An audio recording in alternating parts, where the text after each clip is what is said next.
તો ખેડબ્રહ્માના ગોતાકંપા ગામની સીમમાં સર્વે નંબર 98 પૈકીની જમીનમાં મેગઝીન સ્ફોટક પદાર્થના ગોડાઉનનું બાંધકામ ફરી શરૂ થતાં સ્થાનિક ગ્રામજનોએ ઉગ્ર વિરોધ કર્યો છે.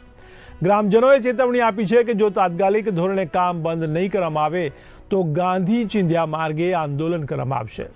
ગામ લોકોના જણાવ્યા મુજબ આ મામલો હાલ સુપ્રીમ કોર્ટમાં વિચારાધીન છે.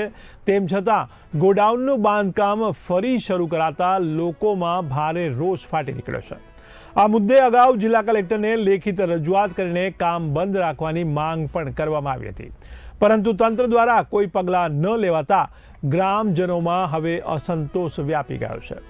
ગામમાં યોજાયેલા વિરોધ પ્રદર્શનમાં મોટી સંખ્યામાં મહિલાઓ સહિત ગ્રામજનો જોડાયા હતા.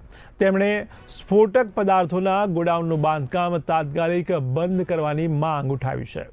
તો ખેડૂત પિયુષ પટેલે જણાવ્યું છે કે જૂના નકશામાં આ વિસ્તારમાં કોઈ રોડ દર્શાવવામાં આવ્યો નથી, જ્યારે નવા નકશામાં અચાનક રોડ દર્શાવવામાં આવ્યો છે. આસપાસના રહેવાસીઓના નિવેદન લીધા બાદ ગોડાઉનના બાંધકામને મંજૂરી કેવી રીતે આપવામાં આવી તે બાબતે પણ તેમણે સવાલો ઉઠાવ્યા હતા.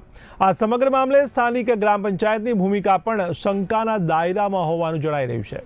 ત્યારે ગ્રામજનોએ સ્પષ્ટ કર્યું છે કે જો તેમની માંગણીઓ પર તાત્કાલિક કાર્યવાહી નહીં થાય તો તેઓ ઉગ્ર અને અહિંસક આંદોલન કરશે.